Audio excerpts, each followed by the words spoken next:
बिस्मिल्लाहिर्रहमानिर्रहीम एंड अस्सलाम वालेकुम स्टूडेंट्स, मैं हूं आपके सामने और आप मेरे साथ पढ़ेंगे तर्जुमातुल कुरान। तर्जुमातुल कुरान के निसाब में, इस साल के निसाब में यानी कि आपकी जमात हश्तम में जो छठा सबक आपके शामिल किया गया है, छठी सूरत है सूरत तूर। सूरत तूर भी मक्की सूरत है और इसमें 49 आयात हैं। तूर इस पहाड़ का नाम है। अब तारुफ़ की बात करते हैं। तूर इस पहाड़ का नाम है जिस पर अल्लाह ताला ने हज़रत मूसा अलैहिस्सलाम से कलाम फरमाया था और अपनी तजल्ली भी नाजिल फरमाई थी, जिसकी वजह से ये पहाड़ जल गया था। तूर पहाड़ को कोहे सीना भी कहा जाता है और जबले मूसा भी, जबकि सूरत 3 में इस पहाड़ को तूर सिनीन भी कहा गया है। 3 नाम है इसके, कौन कौन से? कोहे सीना, जबले मूसा और सूरत 3 में इसको क्या नाम दिया गया है? तूर सिनीन।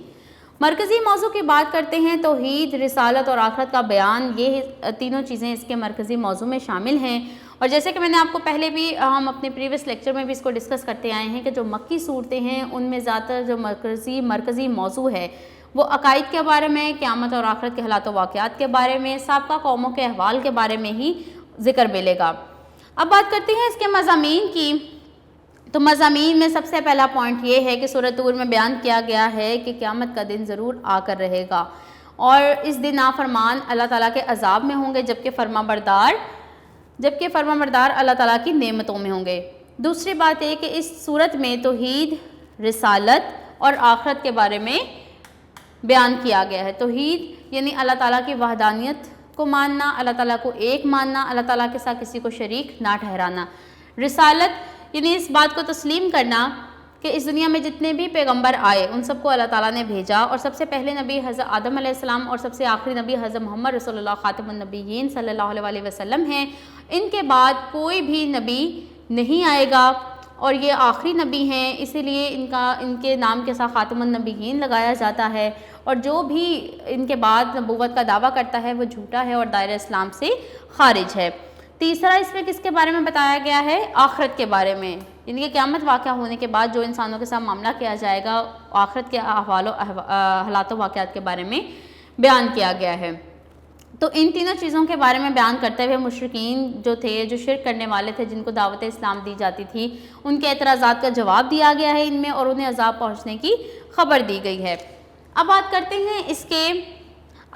हैं इसके इल्मी और नकात की तरफ बढ़ते हैं। तो सबसे पहला पॉइंट है कि अल्लाह ताला के अज़ाब को कोई टाल नहीं सकता। जी, जिस तरह के हमने साबका कौमों के हालात के बारे में पढ़ा कि जब उन्होंने अल्लाह ताला की नाफरमानी की और जब उनकी नाफरमानी हद से बढ़ गई तो उनको अल्लाह ताला के अज़ाब से फिर कोई भी नहीं बचा सका। तो ये इस बात की दलील है कि अल्लाह ताला के अज़ाब को कोई भी टाल नहीं सकता।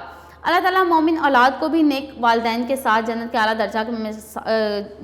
दर्जा के साथ मिला देगा और इनके मुकाम व मर्तबा में कोई भी कमी नहीं की जाएगी।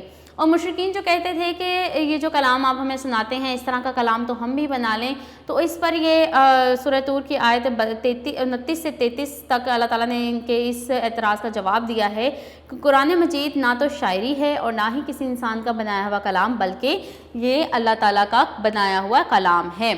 फोर्थ पॉइंट ये है कि हमें सुबह उठने के बाद और रात को भी अल्लाह ताला की हम्द व तस्बीह करते रहना चाहिए। यानी कि जो नबी पाक खातमुन नबिय्यीन हमें सुबह शाम के अस्कार सिखाए हैं, जो दुआएं सिखाई हैं, उनको लाजमी पढ़ना चाहिए। अब बेटा इसका ना तो इसका तर्जमा और ना ही इसके मायने हमारे निसाब में शामिल है, इसलिए हम बढ़ते हैं इसकी मश्क की तरफ। मश्क में बेटा हम सबसे पहले करेंगे MCQs। वो पहाड़ जिस पर अल्लाह ताला ने हज़रत मूसा अलैहिस्सलाम से कलाम फरमाया था। अब आपको ये ऑप्शंस पेपर में आपको चेंज भी आ सकती हैं, जैसे जबल मूसा, कोहे सीना और तूर सिनीन। तो परेशान बिल्कुल नहीं होना, बल्कि इसके तमाम नामों को आपने जहन में रखना है और यहाँ पर इसका राइट ऑप्शन बनेगा कोहे तूर। सूरत तूर के मुताबिक रब की तस्बीह की जाए, किस वक्त की जाए? सुबह शाम। कोहे तूर है, कहाँ पर है कोहे तूर? मिस्र में। कोहे तूर का एक और नाम है, क्या नाम है? कोहे सीना। यहाँ पर भी आपको ऑप्शन चेंज आ सकती हैं। नंबर 5 है सूरत तूर में एतराज़ात के जवाब दिए गए हैं। किन के एतराज़ात के जवाब दिए गए हैं? मुशरिकीन के।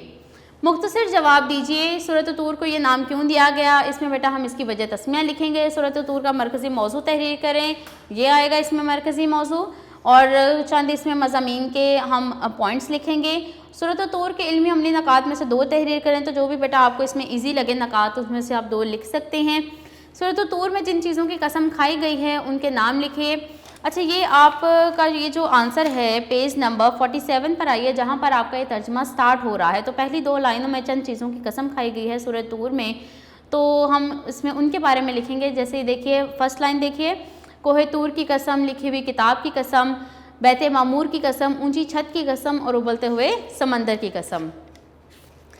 اب بیٹا 5ویں سوال پر آ جائیے۔ سورۃ الطور میں قرآن مجید کا کیا تعارف کروایا گیا ہے؟ یہ آپ کا بیٹا پوائنٹس میں اس کا آنسر آئے گا۔ یہاں پر قرآن مجید کسی شاعری کا اور قرآن مجید نہ تو شاعری ہے، نہ ہی کسی انسان کا بنایا ہوا کلام ہے، بلکہ یہ اللہ تعالیٰ کا کلام ہے۔ اس کے لانگ کویسچن کی اگر بات کی جائے تو اسی طرح سے تمام چیزیں اس میں پوچھی گئی ہیں۔ تعارف، پس منظر، مضامین، تو اس میں آپ کا کمپلیٹ چیپٹر ہی آئے گا، اور اس کے معنی اور اس کا ترجمہ اس میں شامل نہیں ہے، اور نہ ہی ہمارے نصاب میں شامل ہے، نہ ہی ہم اس میں اس کو کریں گے۔ اور اسی کے ساتھ ہمارا آج کا لیکچر اینڈ ہوتا ہے۔ اپنا بہت سارا خیال رکھیے، دعا میں یاد رکھیے۔ اللہ حافظ۔